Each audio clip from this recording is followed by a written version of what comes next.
Hello everyone, नमस्ते. Special रेसिपीमध्ये आपल्या सर्वांचे स्वागत आहे. आज आपण बनवणार आहोत रव्याचे अगदी झटपट होणारे जाळीदार अप्पे. चला तर मग झटपट रेसिपीला सुरुवात करूया. तर इथे मी 3 मीडियम साईजचे कांदे आणि 2 मीडियम साईजचे टोमॅटो घेतलेले आहेत. तर हे कांदे आणि टोमॅटो आपल्याला सेपरेट अगदी बारीक चिरून घ्यायचे आहेत. तर तुम्ही इथे बघू शकता, याप्रमाणे मी कांदा आणि टोमॅटो बारीक चिरलेला आहे. तुमच्याकडे दुसऱ्या भाज्या अवेलेबल असतील तर त्या भाज्या सुद्धा इथे टाकू शकता. तर इथे मी बारीक सुजी घेतलेली आहे 2 कप आणि त्यासाठी मी इथे 1 ते 1.5 कप दही वापरणार आहे. घट्टसर दही आपल्याला वापरायचं आहे. तुमच्याकडे जर दही अवेलेबल नसेल आणि तुम्ही ताक वापरणार असाल तर 2 वाटी सुजीसाठी तुम्ही 2 वाटीच ताक घ्यायचं आहे. म्हणजे इक्वल प्रमाणामध्ये ताक तुम्ही वापरायचं आहे. तर इथे दही आपण सुजीमध्ये घालूया. तर अर्धे दही मी आत्ता टाकते आणि अर्धे दही मी थोड्या वेळाने टाकणार आहे. अगोदर आपण बाकीच्या भाज्या घालूया याच्यामध्ये. तर इथे मी टोमॅटो घालते आहे. टोमॅटो त्यासोबत कांदासुद्धा इथे टाकणार आहोत आपण. तुम्ही यासोबतच गाजर किंवा शिमला मिरची देखील बारीक कट करून यामध्ये टाकू शकता.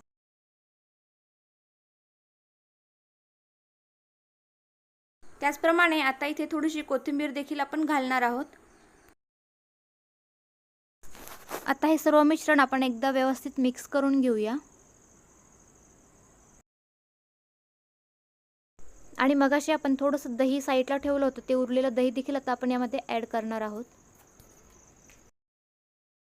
आणि आता हे सर्व मिश्रण आपण अगदी व्यवस्थित मिक्स करून घ्यायचं आहे. यामध्ये आता आपण चवीप्रमाणे मीठ घालूया. त्याचबरोबर पाव चमचा हिंग घालूया आपण यामध्ये. अर्धा चमचा आपण यामध्ये हळद घालणार आहोत. हळद ऑप्शनल आहे. तुम्हाला जर नसेल घालायची तर तुम्ही नाही घातली तरीही चालेल. हळद आपण फक्त कलरसाठी घालणार आहोत. आणि आता इथे अर्धा चमचा इतके आपण जिरे देखील घालणार आहोत याच्यामध्ये. आता हे मिश्रण आपण व्यवस्थित मिक्स करून घ्यायचं आहे. तर तुम्ही बघू शकता, याप्रमाणे आपण सर्व मिश्रण अगदी छान एकजीव व्यवस्थित मिक्स केलेलं आहे. आता 15 ते 20 मिनिटे आपण हे बॅटर झाकून ठेवणार आहोत. साधारण 20 मिनिटे झालेली आहे. तर तुम्ही बघू शकता आपलं बॅटर अगदी घट्टसर आहे, म्हणून इथे अर्धी वाटी इतकं पाणी घालते आहे मी. आणि आता आपण हे मिश्रण अगदी एकजीव करणार आहोत. व्यवस्थित फेटून घ्यायचं आहे आपल्याला हे मिश्रण. अगदी भज्यांचं जसं बॅटर आपण भिजवतो अगदी त्याचप्रमाणे आपल्याला याची कन्सिस्टन्सी ठेवायची आहे. आपलं बॅटर आता रेडी झालेलं आहे, पण तत्पूर्वी आपण चटणी बनवून घेऊया. तर त्यासाठी मी इथे 6 ते 7 हिरव्या मिरच्या घेतलेल्या आहेत. 1 मूठभर कोथिंबीर घेतलेली आहे. थोडीशी पुदिन्याची पाने आणि 1 वाटी आपण शेंगदाणे घेतलेले आहेत. इथे शेंगदाणे आपल्याला तव्यावरती छान भाजून घ्यायचे आहेत. तर शेंगदाण्यांसोबत मी थोडंसं खोबरं देखील घेणार आहे. तर मगाशी मी तुम्हाला सांगायचं विसरली, थोडंसं ओलं खोबरं किंवा ओलं नसेल तर सुकं खोबरं देखील तुम्ही इथे वापरू शकता. तर इथे शेंगदाणे, हिरवी मिरची आणि खोबरं सर्व आपण तव्यावरती एकत्र थोडंसं हलकंसं भाजून घेणार आहोत. तर तुम्ही इथे दाखवल्याप्रमाणे बघू शकता, आता आपण शेंगदाणे, हिरवी मिरची, खोबरं अगदी हलकंसं भाजलेलं आहे. खूप जास्त नाही भाजायचे आपल्याला. आता आपण हे सर्व मिक्सरच्या भांड्यामध्ये काढूया. तुम्ही बघू शकता याप्रमाणे. आता यामध्ये मी कोथिंबीर आणि पुदिन्याची पाने देखील घालत आहे. आणि हे सर्व मिश्रण आपण मिक्सरला थोडंसं पाणी घालून छान बारीक वाटून घेणार आहोत. तर चटणी मिक्सरला वाटून झालेली. यामध्ये चवीप्रमाणे मीठ घालूया.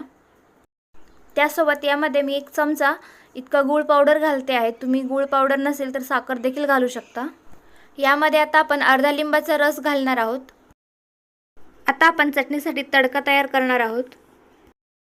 तेल गरम झालेलं आहे छान. आता यामध्ये आपण अर्धा चमचा इतके मोहरी दाणे घालूयात. मोहरी छान तडतडली. आता यामध्ये अर्धा चमचा इतके जिरे घालूया. आता लगेच आपण इथे पाव चमचा हिंग घालूया. आणि त्यानंतर 6 ते 7 कढीपत्त्याची पाने घालूया. आता गॅस बंद केलाय. अगदी छान तडका तयार झालाय. हा तडका आपण चटणीवर घालणार आहोत. आणि तुम्ही बघू शकता आता आपली चटणी देखील तयार झालेली आहे. तर आता आपण आप्पे बनवण्यासाठी घेऊया. तर आता इथे मी आप्पे पात्र घेतलेलं आहे आणि यामध्ये आपण प्रत्येक याच्यामध्ये थोडंसं तेल घालणार आहोत, जेणेकरून आप्पे तळायलाच लागणार नाही. आता आप्पे पात्र आपलं रेडी झालेलं आहे. आता यामध्ये आपण बॅटर घालूया. तर इथे चमच्याच्या सहाय्याने मी सर्व पात्रामध्ये बॅटर भरते आहे। तर इथे आपण सोडा बिलकुल वापरलेला नाही आहे, आपण दही वापरलं आहे, त्यामुळे सोडा घालण्याची इथे गरज नाही आहे।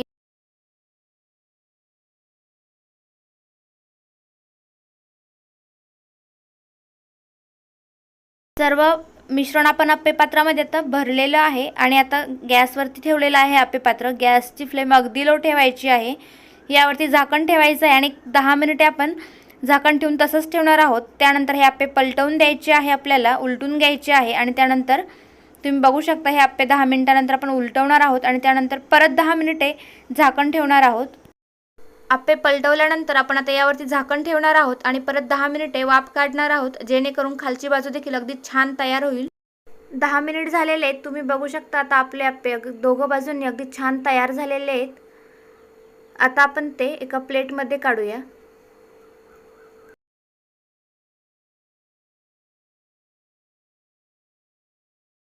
आणि हे आप्पे आता चटणीसोबत गरमागरम सर्व करायचे आहेत। अगदी छान लागतात, टेस्टी लागतात। तर तुम्ही हे आप्पे सुट्टीच्या दिवशी घरी नक्की ट्राय करा। माझी रेसिपी आवडली असल्यास एक लाईक नक्की करा, चॅनलला सबस्क्राईब करा आणि वेळात वेळ देऊन शेवटपर्यंत माझा व्हिडिओ बघितल्याबद्दल धन्यवाद।